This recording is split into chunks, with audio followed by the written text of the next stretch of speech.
Je pense que c'est important d'être là. Donc moi, je l'ai toujours fait indépendamment du fait d'avoir une présidence de la délégation belge ou pas. Je crois que c'est important par rapport aux acteurs de leur montrer qu'on se bouge, qu'on prend en considération toute une série de revendications. On sait qu'il y a eu aujourd'hui en Belgique une mobilisation très forte le 3 décembre à la marche pour le climat, que par ailleurs il y a eu des grosses déceptions 5 jours après quand la Belgique a pris des positions qui semblent incompréhensibles pour énormément de personnes et à raison. Donc je crois qu'il y a une nécessité d'abord de travailler certainement sur cette question de gouvernance climatique, et je le ferai dans le cadre de la présidence de la Commission nationale climat à partir de janvier 2019, mais surtout de prendre le temps avec mes collègues d'échanger nos points de vue, de voir comment est-ce qu'on peut relever les ambitions de la Belgique. On sait qu'il y a une résolution qui a été adoptée au Parlement européen le 25 octobre dernier qui demande de relever les ambitions. Je crois que c'est plus qu'urgent, instantanément, d'avoir des temps d'échange qui sont constructifs entre les régions pour voir comment est-ce qu'on peut contribuer à relever ces ambitions. On aura une année importante en 2019 que je vais démarrer sur tout ce qui s'appellera Génération durable, éducation à l'environnement. Et puis il y a maintenant encore quelques finalisations de dossiers importants sur l'interdiction du glyphosate, les dernières lectures, pesticides en boucle, il y a encore quelques dossiers qui doivent être terminés. Il y a surtout maintenant ce qui va encore me prendre du temps, c'est la stratégie de rénovation du bâti. Là il y a une première lecture qui est passée au mois de juillet 2018 par le gouvernement et qui est appréciée par toute une série d'instances consultatives et donc va arriver définitivement au niveau du gouvernement. Et la dernière chose, je suis en train de réfléchir parce que ça m'a sorti de la tête, c'est la sortie du diesel. Puisqu'on a pris une décision en mai 2018 au niveau du gouvernement qui n'était pas évidente pour tout le monde. J'ai toujours considéré qu'il fallait prendre une mesure qui se déploie dans le temps, qu'on devait avoir aussi des alternatives qui étaient possibles, donc il y a tout le déploiement du CNG à Bruxelles. Donc ça c'est un dossier qui va encore m'occuper pour les différents mois à venir jusqu'à la fin de la législature, sachant qu'avec la présidence de la Commission nationale climat et vouloir travailler sur la question de gouvernance, je vais être aussi fortement occupée.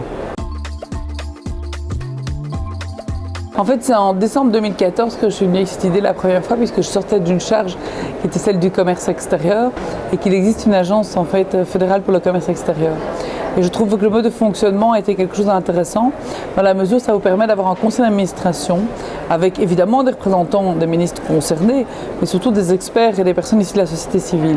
Ce qui permettrait d'avoir à ce moment-là un mécanisme de transparence sur les ordres du jour qui sont mis en place au niveau de ces conseils d'administration, les procès-verbaux aussi qui doivent pouvoir être publiés avec les positions des uns et des autres, ce qui va quand même éviter d'avoir cette impression comme ça constante de on a fait les choses derrière notre dos. Je pense que d'avoir de la transparence et de la bonne gouvernance est essentiel sur le plan climatique.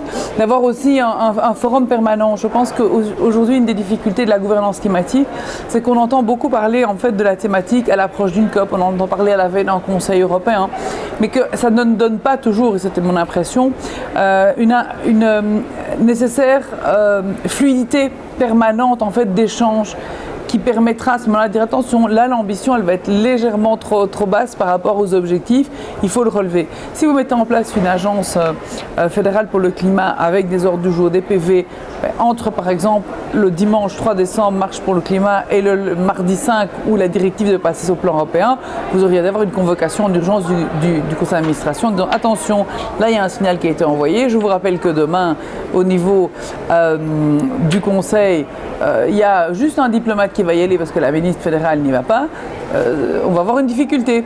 Et donc on évite ce genre de situation. Maintenant, ça permet aussi de définir les positions en amont et de ne pas avoir des négociations qui s'opèrent systématiquement, peut-être même au sein d'une COP. Alors, je pense que s'il y a une négociation, c'est plutôt pour encore relever le niveau d'ambition, mais surtout pas pour freiner. Donc, j'ai éprouvé le modèle comme tel dans une autre matière. Ça permettrait aussi, c'est important, je vous ai dit, d'avoir des experts qui soient associés au niveau du conseil d'administration, mais des experts qui, pour moi, peuvent aussi screener et monitorer les décisions qui sont prises par les régions et les entités, qu'elles soient fédérales ou fédérées, en disant tiens, par rapport aux objectifs européens, tiens, par rapport à l'accord de Paris, le texte que vous déposez sur la table, gouvernemental, il est peut-être bien, mais attention, il ne va pas assez loin. Donc on vous remet un avis mitigé. Et quand ça arrive au niveau de la table dans le gouvernement, Mais d'avoir eu cet avis de cette agence qui dit votre mesure, par exemple, qui déploie tel ou tel transport en commun, elle met 5 ans, pour nous, par rapport aux émissions de gaz à effet de serre, il faut raccourcir. Je n'ai pas l'habitude de dévoiler le contenu des discussions que j'ai avec mes collègues. Mais vous pouvez toujours essayer. On a essayé pendant 1 an sur le burden sharing. Et je pense que si on a réussi à avoir un accord sur le président bruxellois, c'est parce qu'on a fait les choses avec beaucoup de discrétion, d'opiniâtreté, mais certainement pas en dévoilant le menu des discussions. Il y a la question de la lasagne institutionnelle. Il n'y a pas que ça. Il y a la question des asymétries aussi.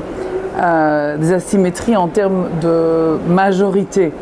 Vous ne gouvernez pas de la même manière sur le plan climatique quand vous retrouvez des partis qui sont au pouvoir, qui sont climato-sceptiques, parce qu'il faut quand même appeler un chat un chat. Justement, ce serait là que ce serait intéressant. Mais là, à certains moments, c'est le choix de l'électeur. Bien sûr, mais c'est là que donc le choix des lecteurs, mais c'est pour ça que je vous dis qu'avoir une agence qui discute sur la notion de transparence, qui fait des PV, qui publie les positions des uns et des autres, et qui check instamment et qui monitore les politiques, c'est quelque chose d'indispensable. Je pense que le modèle de gouvernance anglaise a été intéressant dans ce volet expertise, mais il a été abordé notamment dans la question, dans le colloque qui s'est tenu maintenant il y a quelques semaines au niveau de l'université Saint-Louis. J'entends bien, il y a d'autres pistes qui sont aussi sur la table. N'oubliez jamais qu'il y a une résolution qui a été déposée aussi par le Sénat il y a ça quelques temps sur la question de la gouvernance. Il y a une complexité institutionnelle, il y a une question effectivement d'éclatement des compétences, mais je reste adversaire d'une refédéralisation parce que je pense que les leviers ne sont pas au niveau fédéral. Je trouve qu'il faut beaucoup plus contractualiser aussi d'une certaine manière les objectifs des entités fédérées et fédérales, et ça peut se faire à travers une agence.